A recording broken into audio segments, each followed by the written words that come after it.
Assalamualaikum warahmatullahi wabarakatuh. Nama saya Marsha Divalani, kelas 2C. Saya akan mereview materi pertemuan ke-14 mata kuliah Hukum Pidana yang telah disampaikan oleh Ibu Profesor Dr. Hajah Heni Nuraini, SHMH, dan asisten dosen Bapak Dr. Muhammad Rendi Aridayandi, SHMH. Nah, pada pertemuan ke-14 ini membahas tentang bab 7, yaitu alasan penghapusan pidana. Nah, alasan penghapusan pidana yaitu alasan yang memungkinkan seseorang yang melakukan perbuatan yang memenuhi rumusan delik atau tindak pidana, tetapi tidak dapat dipidana. Nah, alasan seseorang tidak dapat dipidana karena perbuatan yang memenuhi rumusan tindak pidana tidak merupakan tindak pidana, karena tidak bersifat melawan hukum. Lalu perbuatan tersebut tidak dapat dikualifikasikan tindak pidana. Sebagai pelaku tidak dapat dimintai pertanggungjawaban karena tidak adanya kesalahan.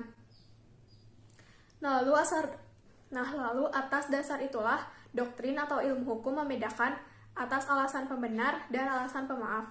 Nah, yang pertama alasan pembenar, yaitu alasan yang meniadakan sifat melawan hukum dari perbuatan sehingga menjadi perbuatan yang dibenarkan.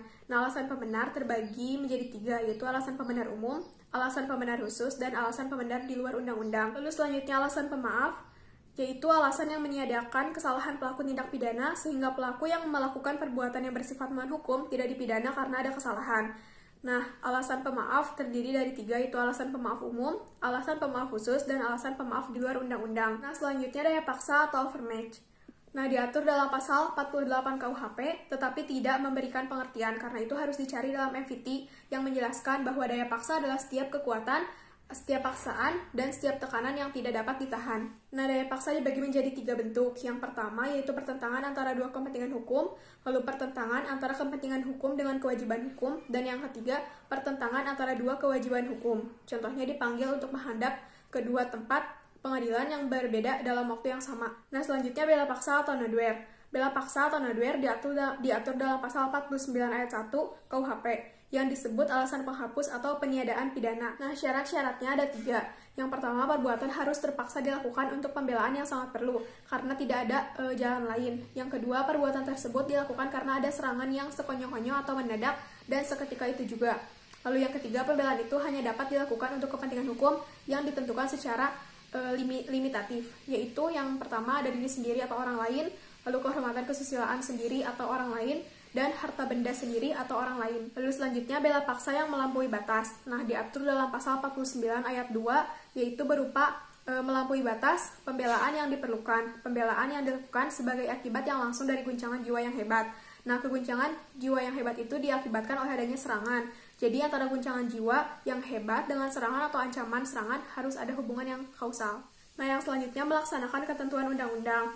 Diatur dalam pasal 50 KUHP. Syarat melaksanakan perintah undang-undang adalah yang pertama, harus ada perbuatan melaksanakan undang-undang untuk kepentingan umum. Yang kedua, perbuatan tidak terbatas pada perintah undang-undang saja, tetapi juga atas wewenang yang diberikan undang-undang.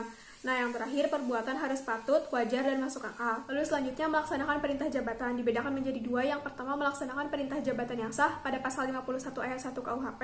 Lalu melaksanakan perintah jabatan yang tidak sah, pasal 51 ayat 2 KUHP. Lalu yang terakhir, alasan penghapus di luar undang-undang, yang terdiri menjadi 2, yaitu diatur dalam jurisprudensi dan dengan menggunakan alasan pembenar. Nah, yang diatur dalam jurisprudensi yaitu fungsi negatif dari sifat melawan hukum material. Contohnya pada kasus ares dokter hewan. Nah, yang kedua, tidak ada kesalahan sama sekali atau taksi. Nah, lalu selanjutnya dengan menggunakan alasan pembenar, yaitu yang pertama hukum disiplin, lalu ada persetujuan atau izin dari orang yang dirugikan, dan yang ketiga menggunakan alasan pemaaf. Sekian dari saya, terima kasih. Wassalamualaikum warahmatullahi wabarakatuh.